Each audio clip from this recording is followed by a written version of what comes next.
Okay, this is Airgunner's Edge once again. More info for you. So,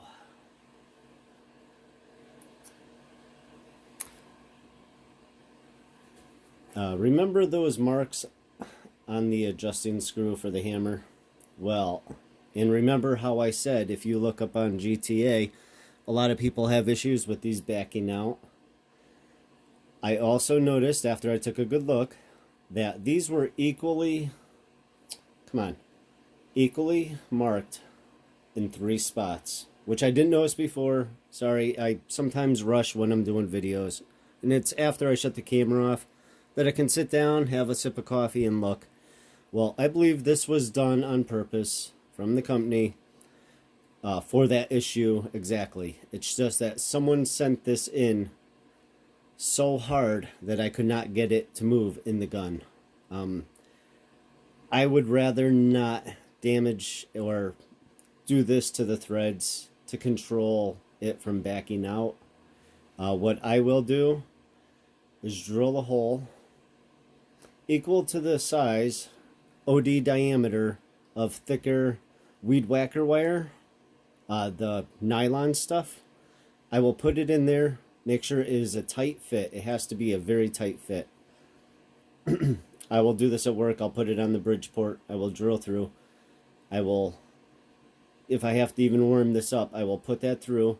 I will cut both ends off, and when I put this back into the threads, that nylon will be tight against the threads inside the hammer, and that will prevent it from backing out. So I have established this is factory done for that reason of backing out. It's just that whoever installed it may have been in a rush or whatever, sent this in too far to the hammer and too tight. So this is why I had to take it apart. Other people I know have had no issue with adjusting this. So this may have also been the reason why it was refurbished and sent back, but no one checked it, because there's no way in hell anybody could have got this out without removing it from the gun or taking a chance of damaging it anyways. So there's one information that I did learn. So this was deliberate. I totally understand the reasoning for it. I just don't like it, and I'm going to do it my way, as I just specified. So, with that, I have good news. As you see, I have thick leather that I wrapped around the tube. I just put... You have to be absolutely careful and know what you're doing. All I was trying to do was warm it up. You could run that over hot water too. Just to get that there, I gave it a good hard hit with, I found a better fitting wrench. It's still not perfect, but it was better fitting, and I put a little piece of whatever I had there in between there, gave it a whack, and got this to back off. Which I really actually needed to have this back off because, as I stated before, here's my mark. This is the bottom. Here is the top. I will go around and do this.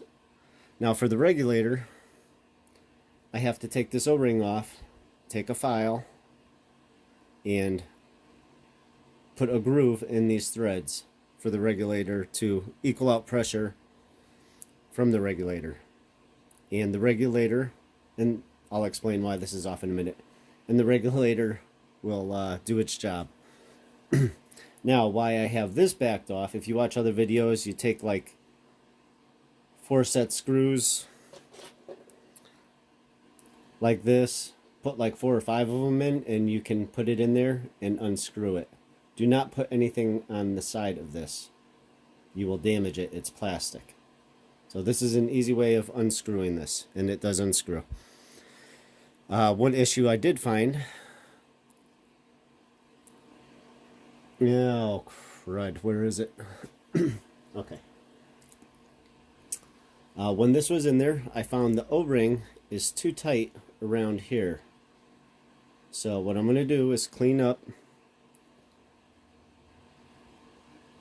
and reduce the circumference of this plastic piece. And you can see See that little nipple there? I'm just going to clean this plastic up so that regulator sits flush against here. I'm also going to clean up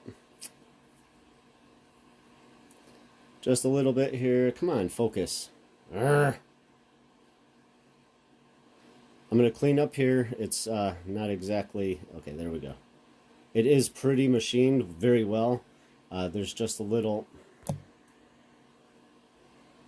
bit there that I'm going to clean up. It's much better than my AT44.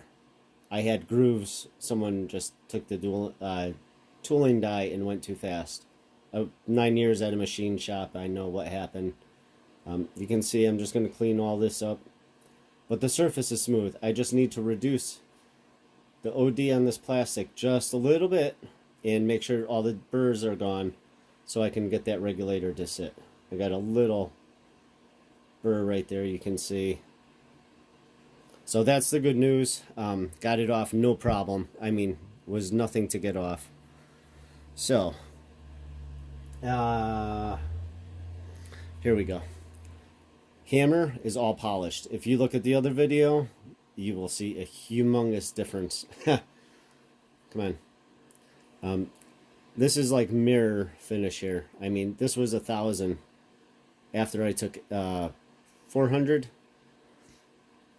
You can grab the end here with a drill if you know what you're doing. If not, do it by hand, please. Anyways, this is all nice and polished. I cleaned it out. What I didn't have a tap for in here, but I did have lapping compound. So after I cleaned up the threads with the file, I took some lapping compound, sent it in about 4 times, took it out, brake clean, blew it out with air, and it does come right through here, the hole, tapped hole. So that was the reason why it wouldn't come out anyways. So this is perfect, all nice. I mean, nice and polished. This is beautiful now. So I'm very happy with this. The hammer's like mint, I mean, mirror finish. So it's beautiful. It'll ride perfectly in there. I cleaned up the tube. No more sharp edges. No nicks. This slides in beautifully. I'm sorry, I still have it magnified. Anyways. Okay. One thing I did see. They buttoned this. And buttoning means drilling a hole, such as Teflon, and you have just a little bit of Teflon sticking out there so it doesn't ride against the metal, which is, I thought, was pretty damn cool. And I'm actually glad they did this. I'm very impressed with this. Not so much with the hammer screw, but with this I am very impressed. It makes it cocking effort, because this is up, it makes the cocking effort very smooth. If this was smoother, that would be great, but now it will be even better. I mean, this gun is going to cock so damn easy and smooth. It's going to be amazing. It's going to be like a, well, it's just going to be amazing. I'm not going to compare it to another high-end rifle. But this is what you need to do if you have these issues, and this is what tuning's all about. I cleaned all that up. It's beautiful now. The transfer port, while I was here, I measured it out. It's 150 thousandths. I'm going to leave it at 150 thousandths. I have no reason to touch it. This gun is performing beyond belief in the condition it was. So, I won't be touching this transfer port. I will be looking later on. I'm going to be taking this out. I'm just going to double check all this in here. I just had someone asking me, and this seems to be, I've been getting a lot of this question, that the Hatsan flash or flash pup hasn't been holding air. So it's really hard for me to get back to everybody. A couple on guys on GTA, a couple on my videos. You do have an O-ring right here. This is going to be kind of similar on the Hatsan flash. If you look inside, you usually get an extra plastic Durling bushing, and that also has an O-ring on there. So this is what stops the air from leaking out of your cylinder. Unless I just got to be careful. You do not want to nick these up. And I've had people put in regulators and say, oh, now it won't build or hold air. And usually the issue is with a hand pump. You really have to pump hard and fast. But the person I was talking to said put about 100 pellets through it, and then it started leaking, and then it stopped. And now he went to recite on his new scope, it started leaking, and now it all drained out. It's either in here that's leaking. I really wish my camera would focus. Okay, there we go. Anyways, it's either in here, the drilling bushing, the O-ring, or your hammer may actually be up against here and just pushing down a little, and that is causing it from not holding air while you're trying to fill, or causing a leak. If it's over adjusted, your hammer might actually be pushing and overpowering the spring inside here. Not on this one. This spring is actually amazing. This has enough tension on it.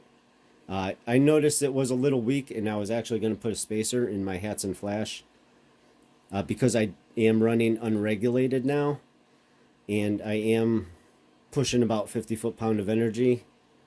So the spring in here could be actually too weak, or you could have over-adjusted on the hammer, and you could be pushing down. So if you do have a leak on the Hatsan flash or flash pup, this is where I would first check your hammer. Make sure you're not over adjusted. If you did adjust it, back it off. Cock the gun, and then try frantically pumping with your hand pump to get air into the gun so it will build air. That's all I can recommend there without me actually looking at the gun. It's very hard for me to diagnose what's leaking, why it's leaking out of the barrel. But there's only certain things that's going to cause it to leak, so these are the issues that can cause it to leak. Okay, anyways, I just wanted to share this more information. I actually should be getting ready for bed, work tomorrow, but once I get started on something, it's very difficult for me to stop. So I just wanted to share more information on this gun with you. I'm finding this gun is going to be excellent. This is going to be one awesome tune and one awesome gun when I'm done. I am very happy with it.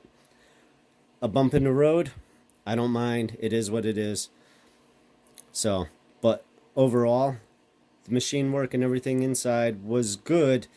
It could have been better.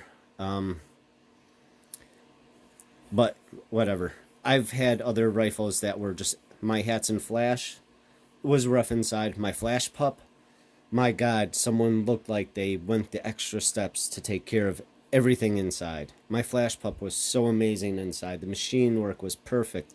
Everything. I mean, no manufacturer is perfect. They are putting these out in a large amount, so you have to expect that. No matter who does it, you just have to be expecting it. You can't get perfect all the time. I even bumped into this. People would say, oh, I'm never buying a Hatsan again.